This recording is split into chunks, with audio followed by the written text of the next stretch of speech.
Hey, good morning. Henry McClure live with Tyler Weibel. We're in the Glass Houses studio, home of State Farm Insurance. You've done some work for Ryan Mowinkle, haven't you? Yeah, on this building, really. Yeah, what'd you do? Rebuilt the stairs on Yeah. this side, and then I just helped. Didn't you secure the railing? Yeah, and then it's really everything to do with the deck out there. So we had to replace some boards, um, get And rid I of some appreciate you doing that. That was a small job, and but personal favor. then lights around here. Get that microphone up there. You got to be close because Tyler's a little soft spoken. So, hey, thanks for coming into the studio today. Yeah, thanks for having me. Yeah, I was really sorry that one of the videos we made about your running for Senate that didn't have any volume. Oh yeah. That sucks. He can blame the whole thing on me. Uh, Well, hey, so I'm finding there's life after losing. yeah, a little bit more life, probably. More life. Yeah. Oh man, but I'm still. So Tyler ran for Senate in District 19. 19, and Patrick Schmidt took that position, Yeah. and I tried to unseat the incumbent. Well, I do appreciate you guys because we did get Vic Miller retired.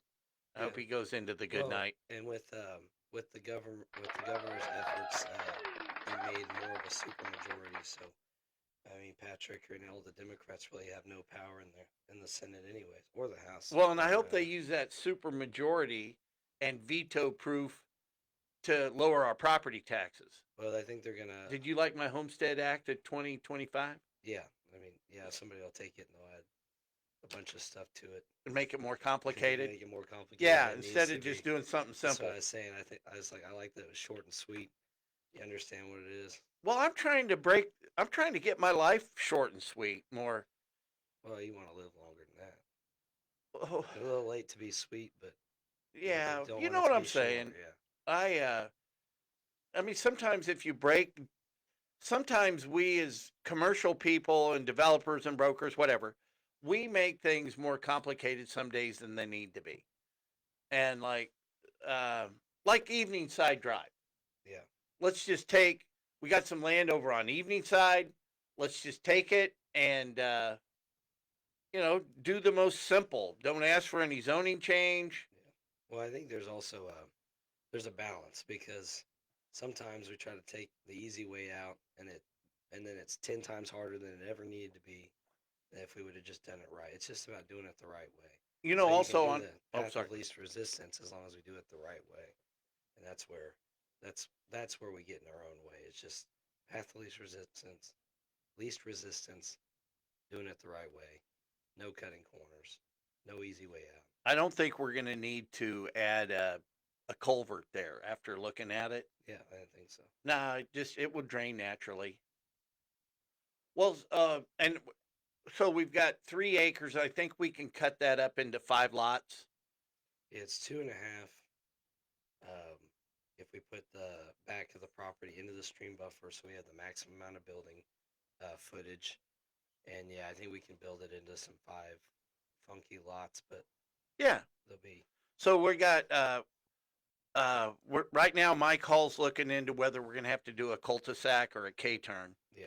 So we've got that going on. Well, good morning. Morning. Thank you. I enjoyed that call. I don't really want to talk about that call in here Yeah. until we get a little more More organized, but yeah. thank you for coming in for that. Was, We're looking into some interesting things. yeah. Collaboration. Yeah, I think it'll help in our developments Yeah. overall, and I think it's just one thing that brings in that not just the quality of it, but the affordability. No, that's not the word I'm looking for, but you know what I'm saying. Yeah. Value, the value to We got to be that. Yeah. Value add with our experience that we have. yeah, just another tool to the tool belt, which will be good. Hey, one thing I do want to talk about is Habitat for Humanity has all that land with the streets right next to the land behind Great Life, Great Play up in.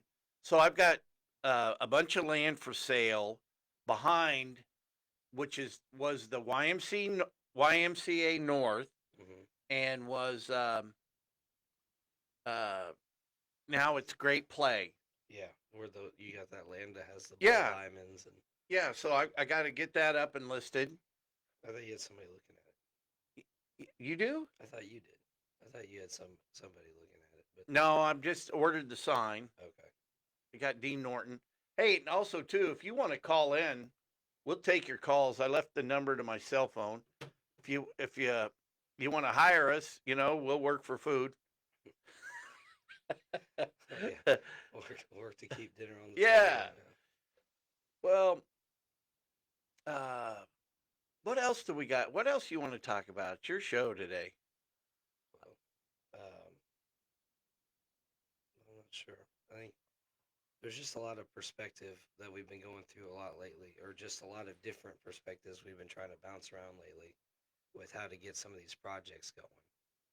And I do like the perspective of, we just got to put these together, get it in a packet, and just Yeah, we got to promote market. it. We need to market our ideas more. Yeah. Babe Ruth led the league in strikeouts same year he led the league in home runs. Yeah. Home And runs. sometimes we get in the weeds just trying to get the deal across the finish line. Hitting the ground and bouncing out of the stadium also used to count as a home run back then, so a little less impressive. But now, did it have to bounce over the wall? It's just into the stands. So that wasn't a ground. Oh, That's not well now. It's ground not. rule double. Yeah, it's not. Yeah, it's not a. It used to be considered a whole home run, so those have changed a little bit too. I I'm going to go backwards a minute, Hmm. but I was so concerned about getting the Whataburger Commission. Well, that was true. Yeah, it was good. Yeah, I said. And it closed out is what I probably would have Yeah, said. well, I wanted the Yeah. money, Yeah, no, but I was so concerned about getting that closed, getting the closing, and it just became so complicated due to all the street work that the city required, yeah, and some of it just seems asinine. I think we've got far too many consultants in this town, and what you want to do is die, go to heaven, and then come back as a consultant to Topeka city government, county city government.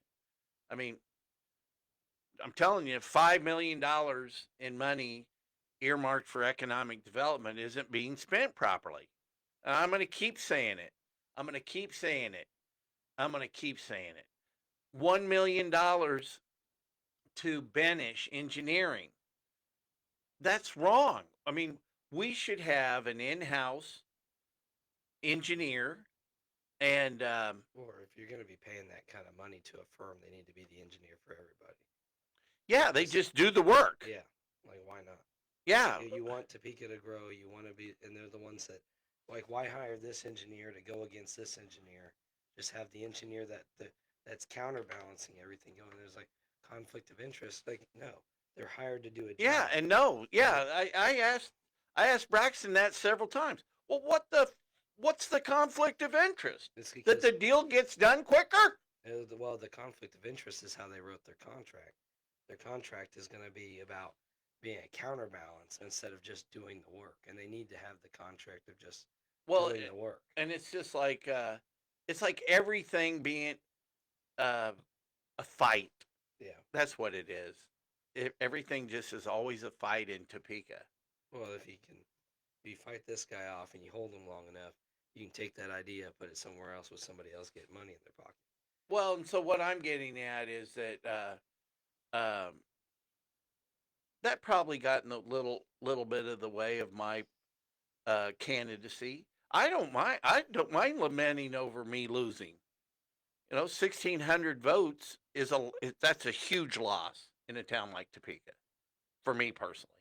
Well, it's a lot less than what I had. Well, um, you were up against the machine. I mean, the national machine. Yeah, yeah. I was just up against the local machine. I was in a meeting yesterday, and the guy was saying, you can't look at it as a cost per vote. You got to look at it as a cost per opportunity. And like, because I don't, Elaborate on that. well, and it's something I don't really agree with. The more money in a campaign, that opens up more opportunity, is what he said. Are you uncomfortable talking about politics right No, now? I'm fine.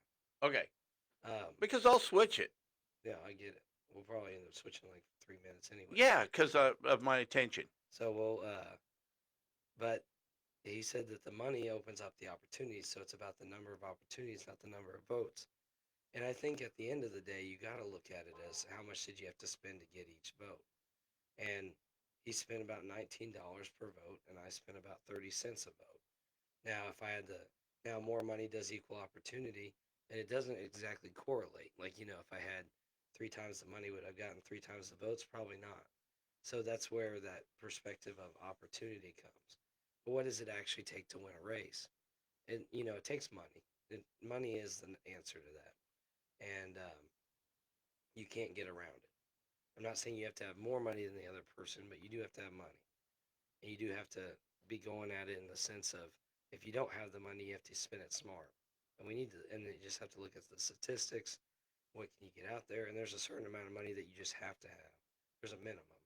I think to have even gotten closer in my campaign, I think realistically, based off of having to run ads, Patrick Schmidt ran ads the whole time. It's the same ad over and over and over and over. I never saw. What was it? It's just ads on the streaming service. I don't know. Everybody kept talking to me. I didn't get them because I wasn't apparently earmarked for them. But I they didn't were get on 'em. public TV, and I just don't watch a lot of TV. So I didn't see them on. But people said there was also Facebook ads. I never got the Facebook ads, of course. Um, so it's interesting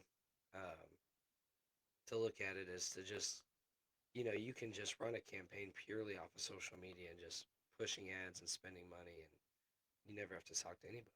Segue. Segue. So, what did we learn about marketing that we can apply to our business? Signs don't equal dollars or votes, but they do name recognition.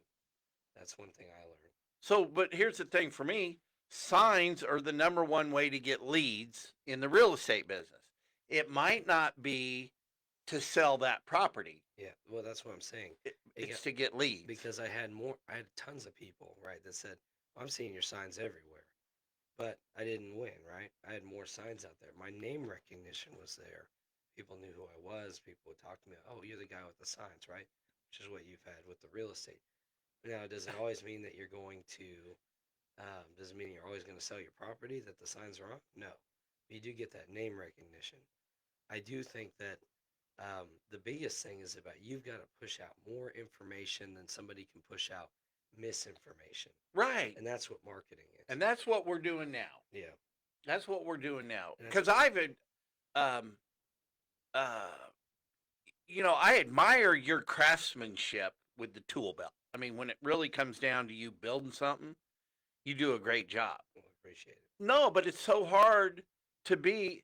It's like for me, I don't want to be the leasing guy at Westridge. I can't make any money doing that. Yeah. Just like what. Not that Cody ever asked me. Well, what I do like is I am a craftsman, right? Yes. But I don't want to be the guy swinging a hammer the rest of my life. But on my own projects and doing it for fun. But what I do bring to the project is because I have such a vast experience with different trades and doing it all myself, that I can check the quality of what people are doing. You aren't going to get over on me on an electrical service. You aren't going to get over me on how plumbing needs to be ran and making sure venting is done properly so we don't have any sort of lockout on the plumbing.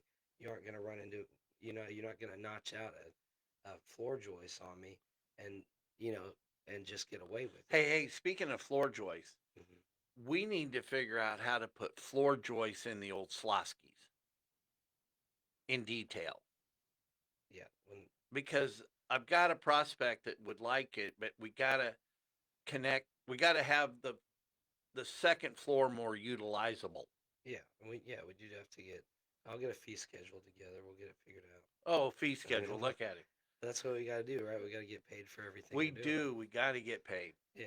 I mean, we have mail-in ideas. He get is a paid a lot. general contractor. Yeah, it's not like it's not just Joe's Engineering. Joe's Redneck Engineering. See what I got going on here. We're getting some messages. Oh, I got some refunds here coming in here. I don't Well, know. it did last longer than 3 minutes. Sorry. Okay, so and I think what it's ridiculous about Topeka politics is that it's about signs. You know, I just don't think it is about signs. well, and I think I hear that from voters. This is what I'm saying. Like, hey, well, I don't know. You don't have very many signs over here. What? Yeah. What does it matter? I'm right here talking to you. Yeah. You don't have a lot of signs over here. It's like, okay, if the signs equaled out to votes, then we would have won. You had more signs than Cook did. I had more signs than Pat. What I did count on uh, too much. And I'll tell you, my favorite vote I got was from my niece, Fran. Yeah, that's it. That's actually been a really cool story. And Williams. Yeah, Pay when we attention. find out where that picture is. Yeah, William Hendrick, if he's watching this Yeah, thing hey, right Big now. Will, what'd you do with my picture? Yeah, didn't get to the right place. And it was framed. He picked the picture. Yeah. Man, if he would have taken that picture, Oh yeah, I've been headhunting him right now. oh yeah, I'd be down at Kobach's office, Yeah. armed, Yeah. armed and ready. But I was counting on the Trump carryover in Topeka more. We just had less Republicans showed up to vote in 24 than did in 2020. But we didn't, at least in Shawnee County. And we went blue, and they said only by like 400 and something votes. And 407 votes. yeah, He what lost by. And that's what I'm saying. That means that overall, it does show it wasn't just Republicans. We just didn't have a number of people show up to vote. A lot of people just didn't show up to vote. What's with the apathy? It's because people just see it as a red state. They don't care. It's you if you get to be just if you just go with the flow too much, just expect the status quo, then everything's just going to continue to be the same, and that's what's wrong with Topeka as it is right now, right? So it's the same thing that we're facing as a state. We would have went blue. We almost went blue if it wasn't for Wichita. Riley County went blue. Shawnee County went blue. Johnson County went blue. Douglas County is blue, of course. So, well, let's talk about Topeka real quick. It just shows you the United States of America wants change. Yeah. But not Topeka.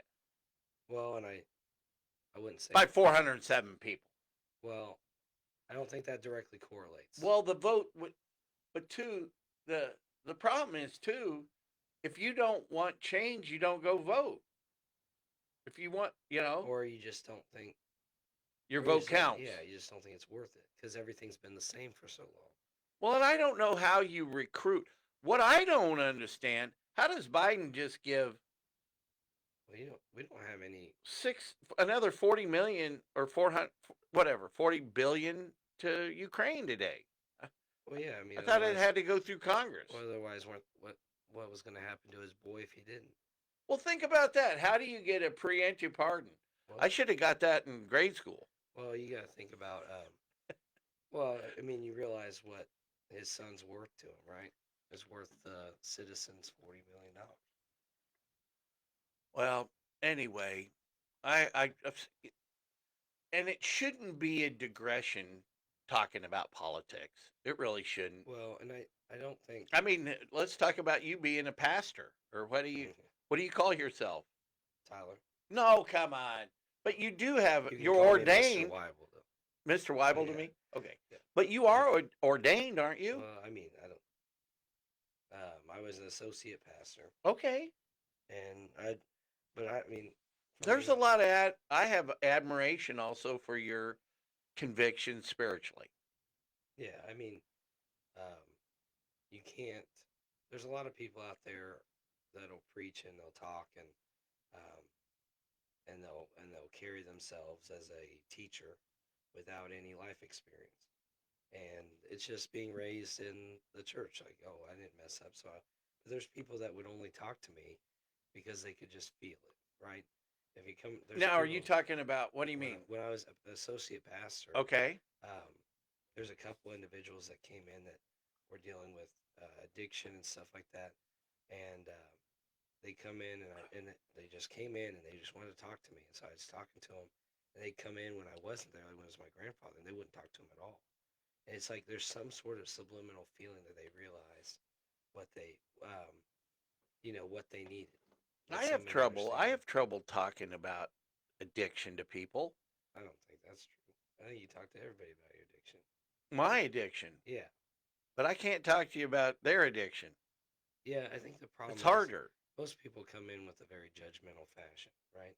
That's what makes it difficult because you don't want people to take you because you're not coming from a bad place. You're not coming from a judgmental place.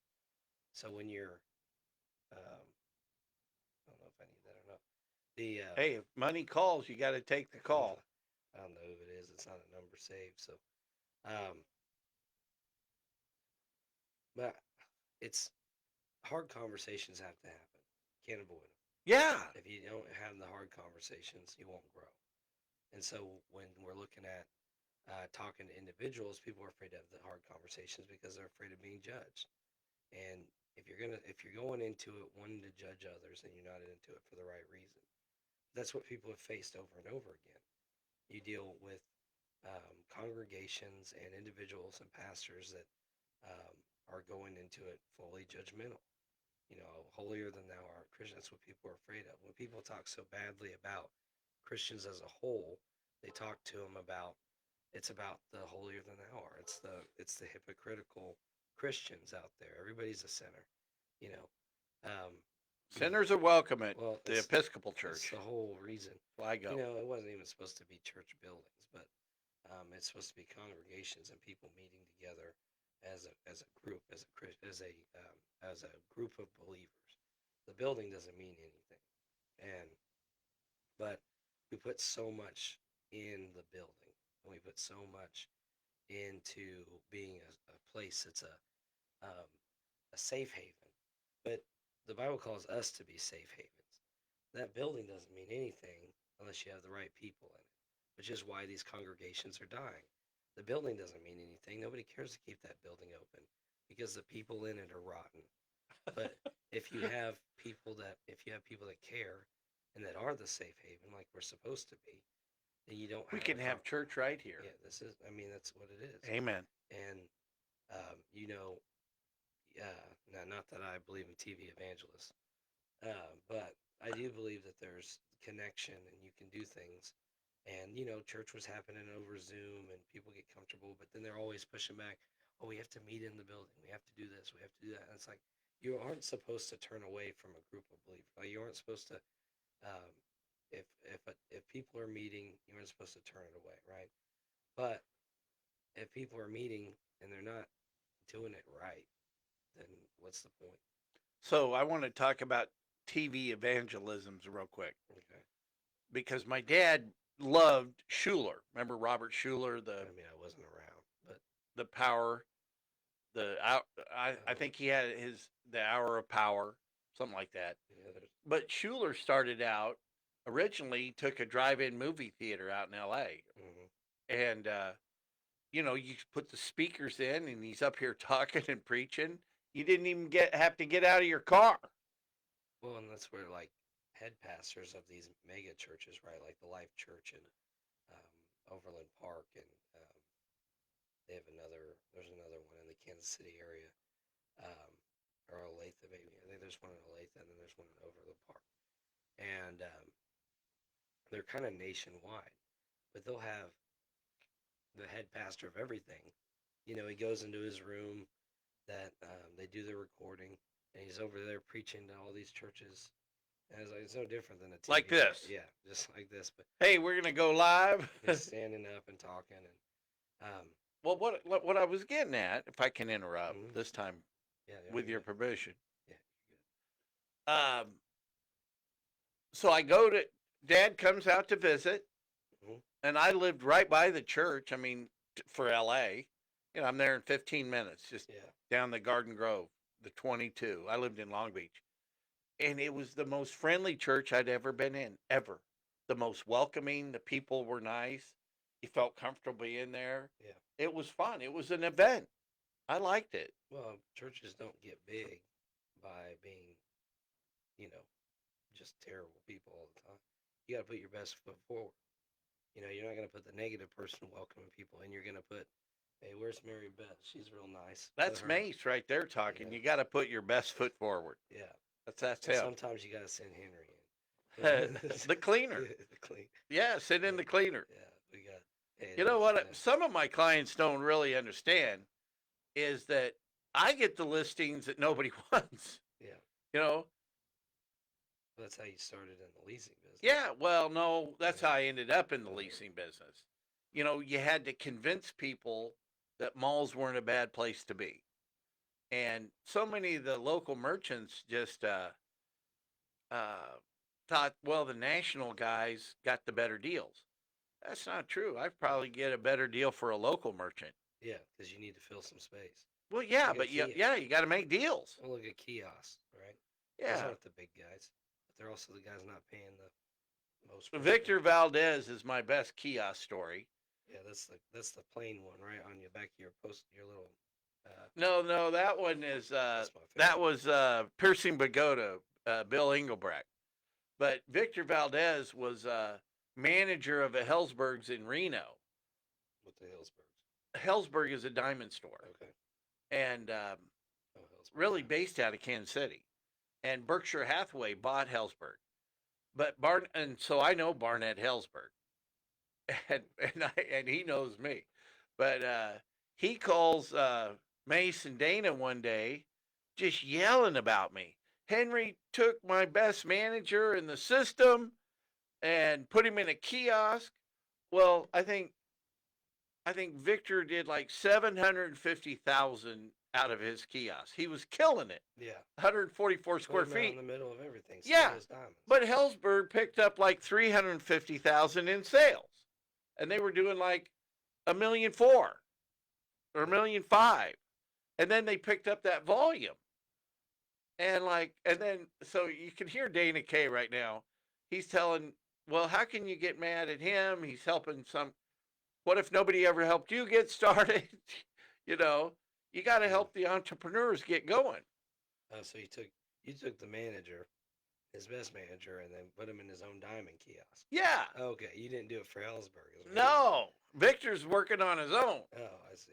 and Victor was a hell of a salesman. Yeah, well, he did 750,000 out of it. Well, then Teresa took over, and oh man, she was a beautiful and really a great salesperson. Oh yeah, Big Teresa, nobody can sell diamonds like women, right? 6 Women and feet women. tall. Oh yeah. So anyway, why did I go on that segue? Because I just want to hear myself talk. Well, sometimes, Could but be. I think it was based off of leasing and taking the clients that people didn't want, or taking the jobs people didn't want. Yeah. Somehow it segued into this. Well, I'm a little lost. Anyway, yeah, because I'm still a little. I still feel for Tony, my guy that wanted to do the convenience store. He's all on his own. He talks to me like every day almost. He does? Yeah, he gives me a call. He's trying to get me to get Russell to. Well, and then when I talked to Russell, he wouldn't listen to me. I just think he couldn't hear me. He just kept repeating himself, and then, but the I think we can't give up on it. I don't know. Yeah, I know. I kind of feel bad because the deal isn't going to get any better. No. And I just don't. I think it's hard. It's a hard sell. There's a lot that needs to be done. And But I forgot about Churchill. His famous college address. Never, never, never, never, never. I don't really know how many nevers he used, but he says never give up. And I just gave up on that deal. well, it gets frustrating, right? Yeah. And um, You get the verbal okays, everything's going forward. You send a signed contract, and then it's like, oh, we ain't gonna do this. I Well, mean, I don't think. do Uh, you not get any verbal okays? well, what happened was his kids got involved. But did you get any verbal okays? I felt like it was going the right direction. To me, I thought I had a deal. Mm, You know what I mean? yeah. Dana Kay says Henry's got a nose for a deal. but but the kids, I mean, you've got to. I mean, real estate's local in nature. It really is. You can't really. You got to know the area. You You got got to to know what know you the have. people. And right And now, it's not. It's not a C2 lot. You can't unless they want to put the money into it to get it all platted and get well, you the want to know zoning what I changed. found? Then it becomes value. I found a plan. In fact, thank you, Cook Flat and Strobel. Thank you, Kevin Holland. Thank you. I found a plan. I probably paid for it, but I found a plan that they did for Casey's to go on that site, Yeah. and worked hard with the city to get it approved. There's so much behind the scenes work that can go on. Yeah. And Casey just didn't want that location. No, they went to. Why wouldn't you go to across from Walmart? Yeah. No, I get it. And that's a great location. I took them the same location at 17th and Washburn. I couldn't get paid on it because Casey had already come directly, or Oh. the landlord had come, Oh, to the owner. Casey. Yeah, and that's fine. Can't be in every deal. Yeah. There's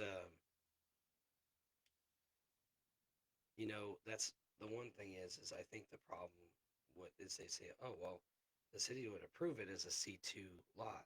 So Well, it's yeah, valued. because it was Dan Warner's idea. But yeah, but what I'm saying is that the going back to um, the owners of the property now on 21st and Adams is they see it. Oh, it'll be approved for a C2 lot, so it has C2 value. It doesn't have that C2 value until you have that zoning already changed. So right now it's M1. And they're just Plat, not doling that out. it's M1 M2, plotted, M2 plotted both. for trailer homes. So it's a trailer home lot right now. So what is a trailer home lot worth? And the trailer home up at the part at the top is pulling all the value down. Yeah. It's a shitty. I mean, So right now that land is only valued at what a trailer home lot is. And you have to make your own trailer home lot. And that's where it comes down to. I'll tell you what I want to focus in on. Did you notice I got that desk clean? Yep. You saw. I know I got, but I want to focus on 37th and Gage. I really do. I want to get. I hate to say it this way, but I want to get Dana Kay out of my life. You know. I've been on that deal for a while. Yeah.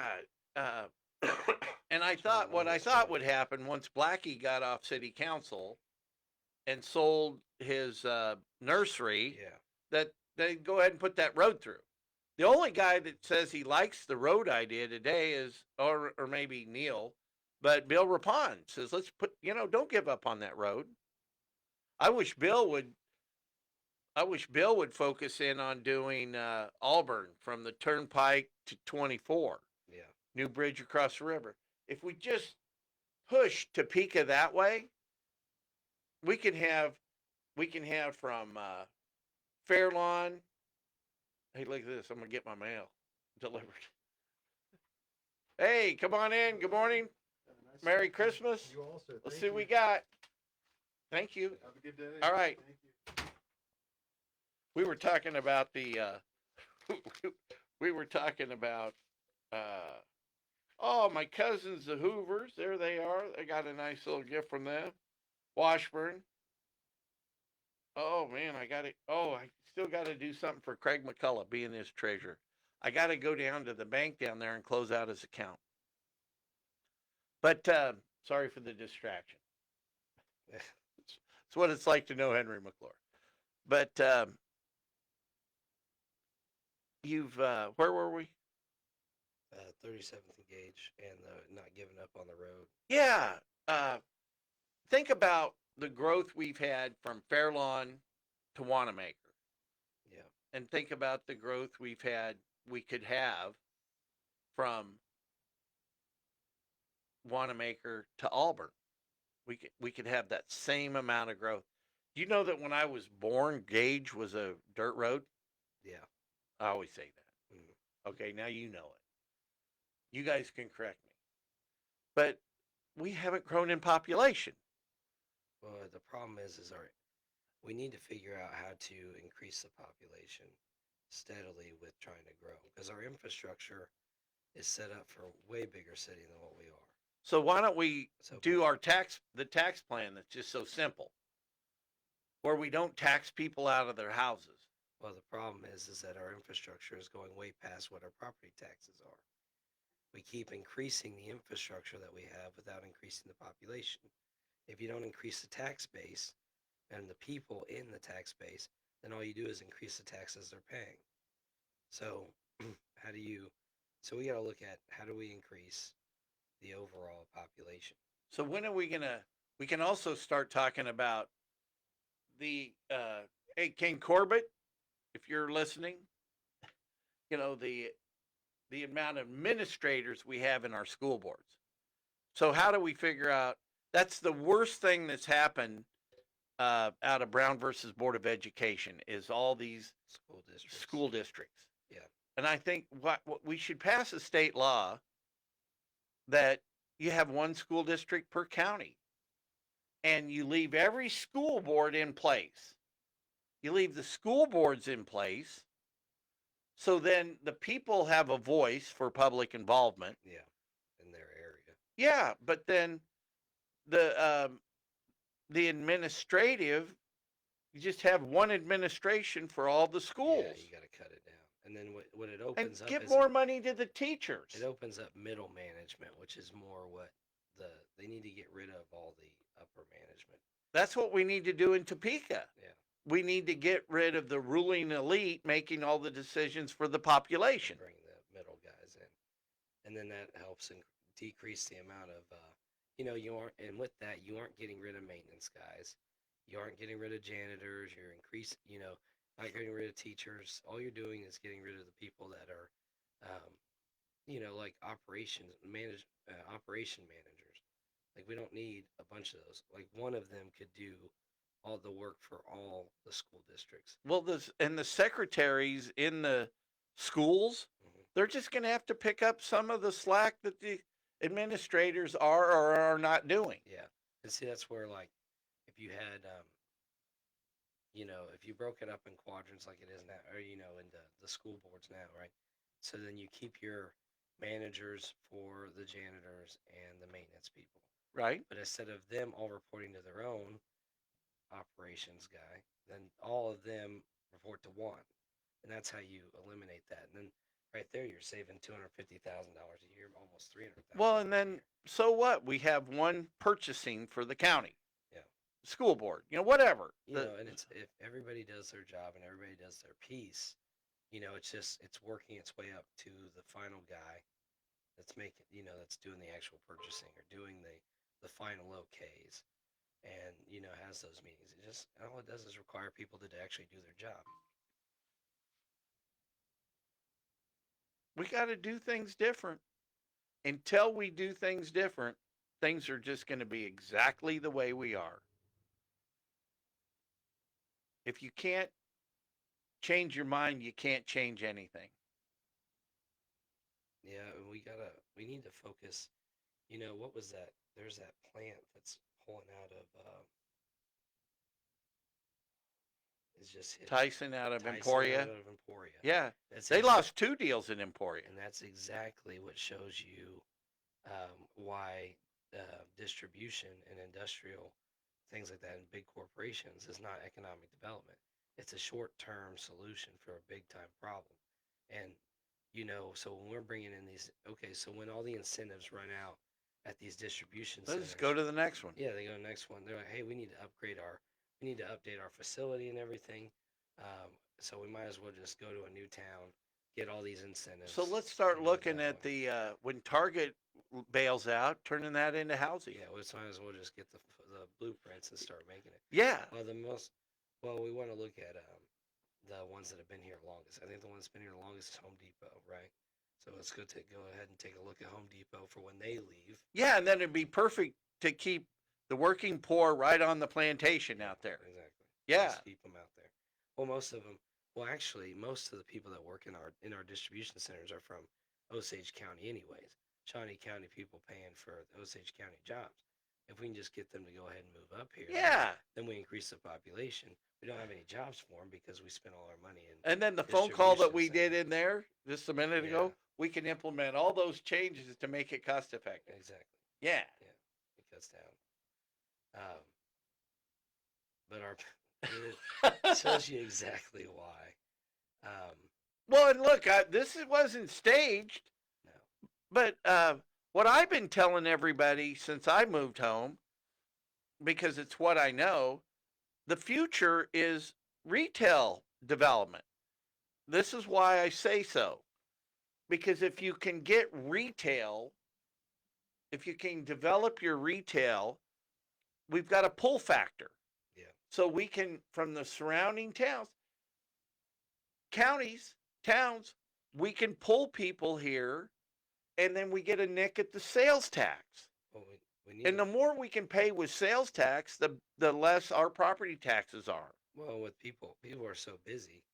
You know, it's always sounds so great to have your house and your yard, and oh, I want a big yard and all this stuff, and then you're maintaining it, and then next thing you know, your fence is overgrown and your house needs painted, and you gotta. And so people are unrealistic with their time and how much energy they actually want to put into anything. People are ultimately pretty lazy, and so you got to make their life easier. So we need to look at things that so we don't have to increase our infrastructure out, but we need to increase our tax base, right? So we need to look at how do we increase the population density in the areas we already have, which is like that accessory dwellings and I love that idea. turning some of these Put your mother-in-law back there. Put your parents back there. You know, we used to have multi-generational living and housing, and that's why some of these houses are so big. And you know, multi-generational is beneficial for a lot of people. It's just we pushed after the war, going in 50s and 60s, we pushed consumerism, and when you push that, well, let's have more houses, right? Because we need to push out this money from the government. Let's do more housing, so then people can buy more fridges. You know, if we have if we have 5 families living in this home, that's one fridge, one set of furniture.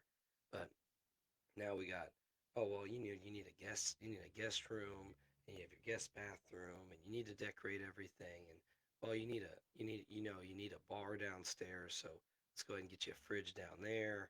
You're not going to want to do those dishes, so just throw in a small dishwasher, and what you can just make into a little apartment for your kids when they get older. You know, it's pushing.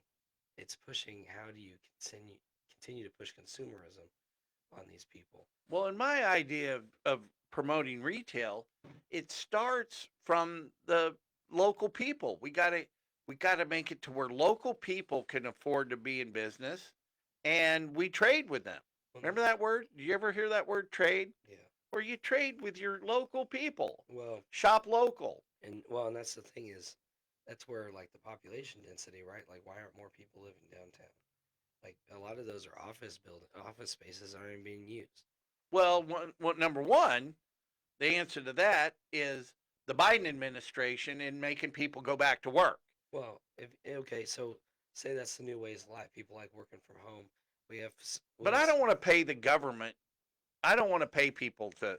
If you own your own business, I do not think that working from home is the efficient way. I've found that the more times I've had an office, a place to go, I think I'm more efficient with my labor as just a broker.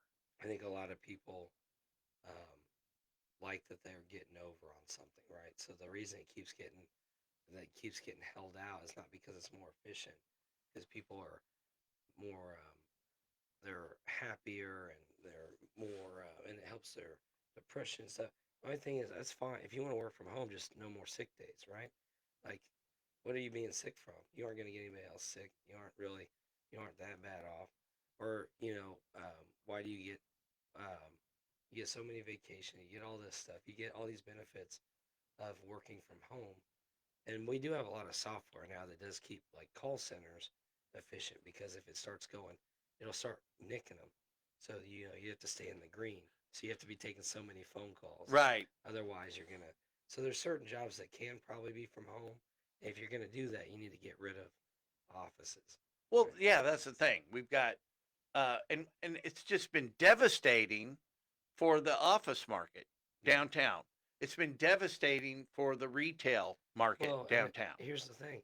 So why don't we just change it? Instead of offices, we have live-in offices. Right now, you have your studio Yeah, we'll build a apartments. condo, Yeah, loft style exactly. that you live and work in your same place. So now AT and And then T, you go down on the bottom floor. instead of AT&T just being office space, it's like, okay, you want to work for us? We have these livable options. It's like the Matrix. Yeah, You look, you're going it's to plug actually yourself in. no. The problem what this is just coal mining towns. What coal mining towns what they used to do? The company store. Yeah, well, it's a company store. Yeah, you sell your soul to the company store. And there's a it's the whole paying in tokens, right? So it's, oh well, you can have a free place to live. It's cost this much out of your paycheck, and oh, we got a market down here. You just use your paycheck, and you never have to leave, right? So we just make it I individualized. keep getting black lung. And then, well, I'm just saying, like, if you do this for like call centers and stuff, like that, like town site, right? Say you had a company, you need 15 employees. You just basically build 15 units. You get people that want to live in this lifestyle. That they can go downstairs. They can have a meal from the town site cafe. Um, they they're Get your trade your stocks. part of their salary. Get your is insurance. just their housing option. And You can go up to the real estate guy when you're ready to break out of the matrix. yeah, you got your own furniture The store. Pert there. family has that top real estate. I love their offices. Yeah. You been in there? No, I've seen you live. Oh, Henry McClure live. But I think that's the thing. Oh wait, by the way, did you know this is the Henry McClure live show in the Glass Houses studio? Yeah. We I think, and it's a lot of joking around, but I do think there's something in it. What do you think about the FBI wanting $120 million facility because they don't feel safe down here on 17th and Topeka Boulevard, Their whole job is to make the world safer, so they and they don't feel safe? yeah. So Are they hiring wimps? They need to just do their job. Yeah, do their job. Yeah, it's like saying the police station, oh well, we need to move our police station because we don't feel safe. Like, you're the ones that are supposed to make it feel safe. There's a lot of truth in that. Well, it's just like if you. But also, too, let's say they've outgrown the facility. Take the AT&T building downtown. Yeah. It's vacant. I'm I sure know Mike Morris would like to sell it. It's only been for sale forever, so. Yeah. And that would make a great housing project. The Yeah. Matrix Housing Call Center. Yeah, well, and that's the thing is, when we look at building housing, we should take into consideration people working from home. So why don't we just make, I'm not going to sell this guy an office space. I'm going to sell this guy an apartment complex so he can have all his workers live here. Some people are going to need their Well, you homes, could they gotta- have on the facility, you could have a conference room and a business Well, office. that's You could, that's what yeah. I'm saying. Like, hey, on Monday morning we have a meeting, so they just have to walk down the hall. yeah. Some people don't live on site. I get that. Well, should we do that with the one we were thinking about? It'd be neat to do it on like a floor or something. Or, why don't we just sell a floor off to a company? I made a living calling call centers when I was down in Tampa. Yeah. And I got to know the site selectors. I liked the office business. I was on it's actually the most successful mall conversion ever. It's called Net Park Tampa Bay. And I think Nat Cherry, I think, is still down there running it. But I was working for Devaris Real Estate, and I moved from Kansas City down there because I had a pretty good deal. But man, office leasing. Our first deal was 152,000 square foot call center with General Motors. Well, what really kind of sucks and what would be great is the fiber highway, right, for internet is right. It Here. follows the railroad, Yeah. but downtown doesn't have it. That junction box in front of my building is for all of downtown, and they don't have it. They won't. I mean, across the street? No, that box that I have to mow around every week. in the front that says AT&T But on it. that's not the biggest one for the whole city. No, that's the one that It- controls all of downtown. Really? Yeah, that's what they told me, And we can't get fiber. no, they don't activate it. It has to be activated in Kansas City, and they haven't ran all their lines yet. So, we could have better internet downtown if they would do that. And what like if we did a building like that, like if they did the AT&T building, like if you could bring in fiber. AT&T can't even get their own No, fiber. yeah, they can't do it. They said screw them, I guess. That's the Topeka factor. That's why they're up for sale. This They is don't usually have any internet.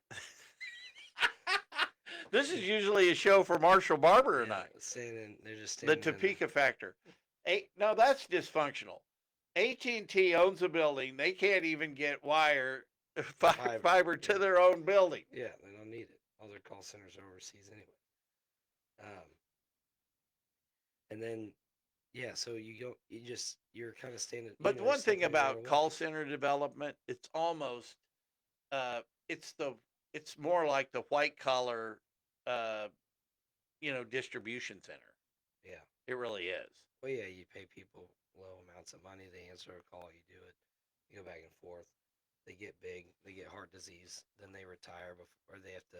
They get heart disease working in call centers. Oh yeah, you're just sitting around all the time, not doing anything. Sedentary, Oh yeah. So hooked then, into the matrix. yeah. So the next thing you know, then what happens is they end up dying off before they collect retirement, and you just saved yourself a bunch of money. That's why people. And they feed them all the Frito-Lay food they all want. those seed oils. I kind of sound like Robert Kennedy Jr. You are. Well, I mean, just in my voice. Yeah, you can't. You're soft spoken. Well, and Hey, what about that article I found And I've got about smoking weed? yeah. Well, maybe that's why. But I like that guy. I do too. You know what I like about it? This is what I like more than anything about it. Number one, that guy should have been on the ticket to run against Trump. I mean, who's a better Democrat than the Kennedy? No, they weren't set up to win. That's the thing. But to have Trump embrace Kennedy, that just shows you that we can work together. Well, and here's the thing. And people are like, well, he's not a true Democrat. It's like, What do well, you mean? yeah. What's a true Democrat? Well, maybe he doesn't lie enough. I don't know. The what I do realize is. But that, hang on a second here. I'll say some of my friends like Joan Wagner. I love that lady. Yeah. She's a Democrat, but she's not a crook. I don't think. No, Yeah. no way. I admired her as a mayor, and she's full of great ideas. I love Joan Wagner, But and I don't ever want to pull her down with any Well- snide Democrat comment. Well, and I think most snide Democrat comments are against the people that don't like Joan. There's Democrats that Oh. don't like Joan because she will work with the other side. The same reason she's friends with you is the same reason that people don't like her. It's Yeah, it's I'm the- sorry, Joan. I it's didn't. not Guilty you by spe- association. It's not you specifically. It's just the fact that people don't like people working with the other side. As soon as you go to work with the other side, you're a traitor. I don't like that. I hate that. And that's the thing is, and then you see that over and over again, and with him, the reason that they keep putting, well, this one was about money, I think, but they knew Kamala wasn't going to win. There's nobody that can legitimately think that she was going to win, and they'll say that they do, but they didn't. The people that put her in there knew she wasn't going to win, and the reason behind it is that, but it makes them look good. Hey, we keep putting in women delegates, and the American people don't want them. That's not the case. They keep putting weak women delegates against strong opponents, and then instead of, I told you before, I think the only one that could actually really, and I have some really strong Democrats or strong Republicans and strong Democrats in my family, and they can all agree that the one woman that they could have brought forward that actually probably would have gave Trump a run for his money would have been Michelle Obama. But that wouldn't have been a woman. Well, okay, I think she. Okay. I'm just kidding. Yeah, that's the most old white man thing you could say. All right. Showing your age. An old cracker. Yeah, you can't be doing that. But I think that was the only one that they could have brought forward. I think that would have been a strong opponent, and then that would have been different. But That's not what they but wanted. hang on a second They here. don't want a woman president. Well, but Michelle Obama doesn't have any substance behind her. It's What has she ever done? it's the I mean, Well- other than sleep with Barack, maybe. well, I think she focused a lot Now, when she was a first lady, she reminded me a lot of Nancy Reagan and Just say no. Rosa. What's Roosevelt's Eleanor. Eleanor, and because they were very involved, they were all very involved with the children and their school programming, and then like she did a lot with the Well, school anyway, we'll lunches. disagree. I don't think Michelle was the answer to the ticket. I'm just saying that, but there's stronger women candidates out there. That's my point. Is it's just that the Democrats don't actually, the upper Democrats don't actually want women as presidents. They don't. They just want to be the person that brings them forward so they can show that they're better than everybody.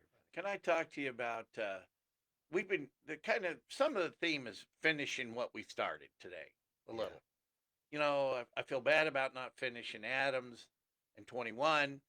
I know I want to get Gage and 37 finished, but I want to talk about the Washburn Lane Parkway plan. Washburn Lane. Yeah, because I'll tell you, it goes back to Joan Wagner brought this thing forward a long time ago. I don't know. Oh, Washburn. Oh, Washburn and Lane. Washburn Lane project. Mm-hmm. And, College Hill became part of the Washburn Lane, but we're supposed to take everything from 13th Street all the way down to 10th and clear out the middle, relocate all those homes and create like a thoroughfare, a parkway, a clean space, open area. And that was a part of the original Washburn Lane Parkway plan. And that's something that we ought to do in the inner city, not because there were cook signs all over those places, but they're dilapidated, old, rundown place. Yeah. And we need to figure out how to make deals with those people to get them out of that area and finish the Washburn Lane Parkway plan. Yeah. I mean, it can't all be green. I really like green spaces mixed with usable space, right? Like, don't slap every building right next to each other, but have the walkways have little parks. Well, And I just don't think it's places for houses. Yeah. I mean, I think, yes, we got way enough parks in this city, Well, and okay? But there's certain areas that it was a good plan. We ought to finish it. well, most of our parks are in. They're not. They're like hardly any of them centrally located like that. Like right. So like if you look at um, Tennessee Town has I think has one park, like actual park.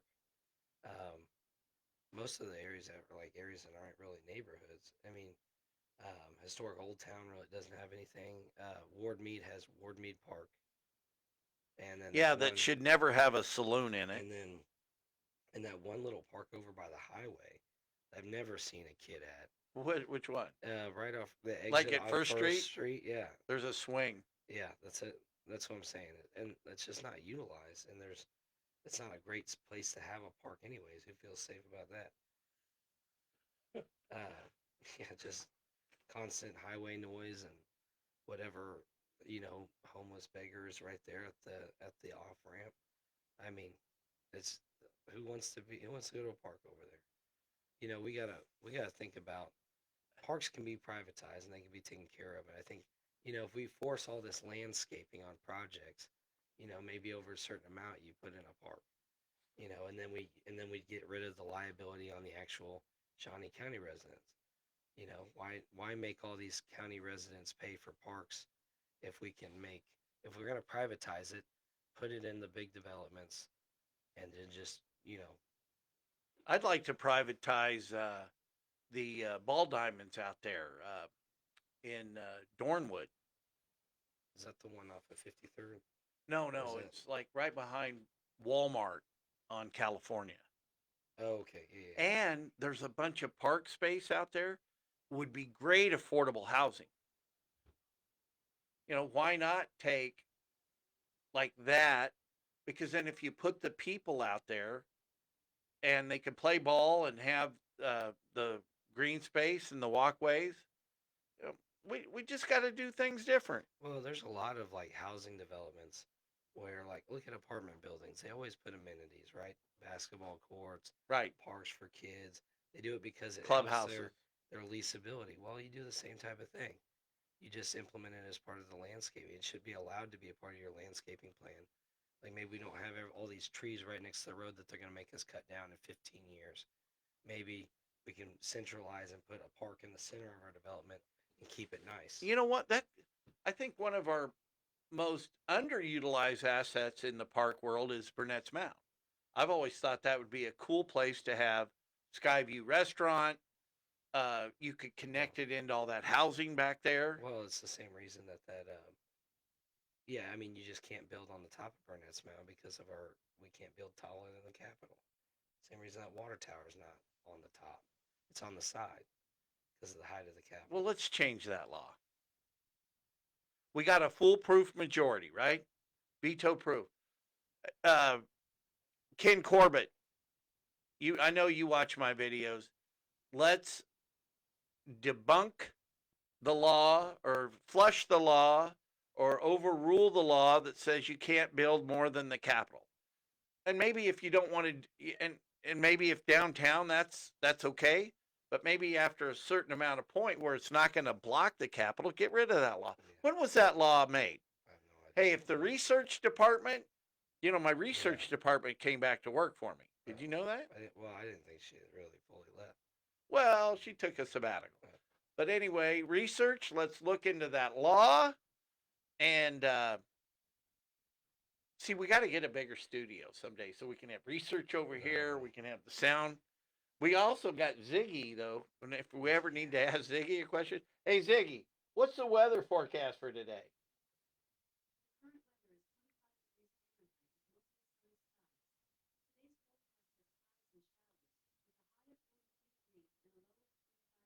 Well, it's going to rain on your parade today.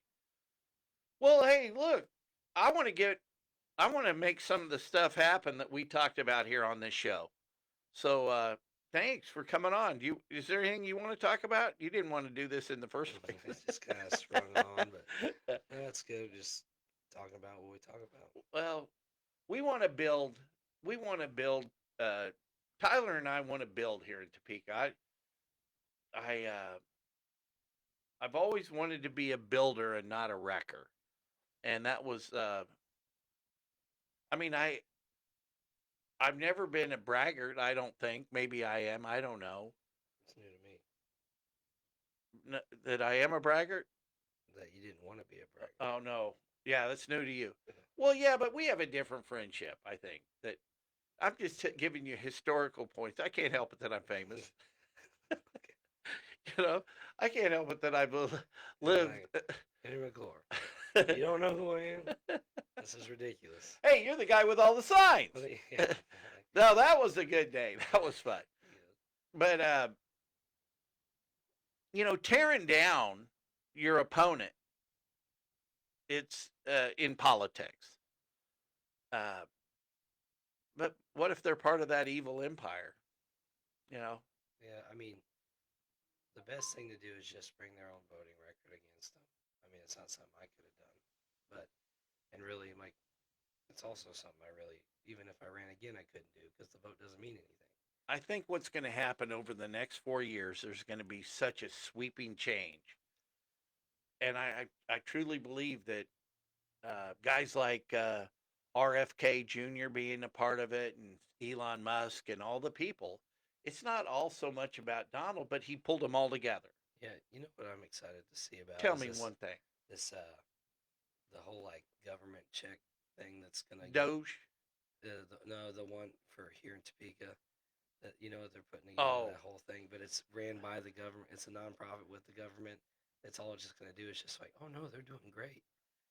It's just another entity to try to sweep things under the rug. Right. Like, oh no, we have 3 organizations. Now they all the same people and they're all ran by the same people, but we have 3 organizations that are all on are you talking about the chamber, the Visit Topeka, Go Topeka, all those, the Greater Topeka Partnership, the cabal, the HR board thing, they just came up with that one that they're putting together. It's all the same people. Government check, yeah. It's they're like Curtis Sneeden goes from. Well, you're getting your money from the same people, so you aren't going to turn against them. We've got the Citizens Committee thing's going to be real, and because I'm not going to give up on that ever. It's like, hey, you need you need this many signatures to get this approved. It's like, and they need to be honest citizens. And okay, and so it's like, hey, sign here, $5, $5. You Earl can just McIntosh, buy it never online. forget Earl McIntosh. 5,400 voters squelched. And he didn't have to pay them. They got squelched in just a matter of a vote. That's wrong. Well, it just shows you it's not really about what the people want. It's about what the individuals. Now you've got you got the voters down here, you got the elected officials right here, and then way up here you got the ruling elite. Yeah. And it's the same. It's the same. You want to get one thing I did learn is if you want to get in politics, you just have a big wallet. You just need more money. Well, you just don't. You don't have to run. You don't have to. You don't to be in politics. All you have to do is just buy your politician. Yeah, just give your money to the. Like the jockeys, right? Like when Mace was doing horse, you rent the jockeys. Well, yeah. That's all you're doing. I rent my city council people. Yeah. Hey, they're turning against me. I think I want a different one. But the point is too, all this stuff is coming out. Oh, masks were not necessary. No shit. Social distancing didn't have anything to do with it. So when do you start believing the people? The only thing I liked about social distancing, I don't like people in my bubble anyway. Yeah, I like the social distance from you. This is too close. Yeah. The smell is going a little too close for comfort. Oh man. I'll tell you what, the one thing that I've liked more than anything is Christopher Wray resigning, head of the FBI. Well, it's like what happened with local with 501, right? And with all you start having with the city of Topeka, you start having whistleblowers come out, and all these people. Now we have all these vacancies we have to fill, and everybody leaves. It's once you're guilty of something, you can only hide so long. And once people start turning on you, you don't feel safe anymore. I'm gonna hit the bricks before anything comes out about me, so I can get a job somewhere else. Do the same thing. I don't know, but that Cash Patel's going to go after him. But anyway, all right. We're live here in the Glass Houses studio, which is part of the Ryan Mowinkle empire of commercial real estate. Bring it through. Yeah, and home to a State Farm business. Yeah. Yeah, I got all my insurance from State Farm now. Did I tell you that? Well, I've seen the mail. Oh, okay. Well, anyway, and it's nice to have my landlord in the 520 building and head of Weibel Property Development. Got a lot going on. So thanks again for tuning in. Yeah, thank you. All right. Have a good day, y'all.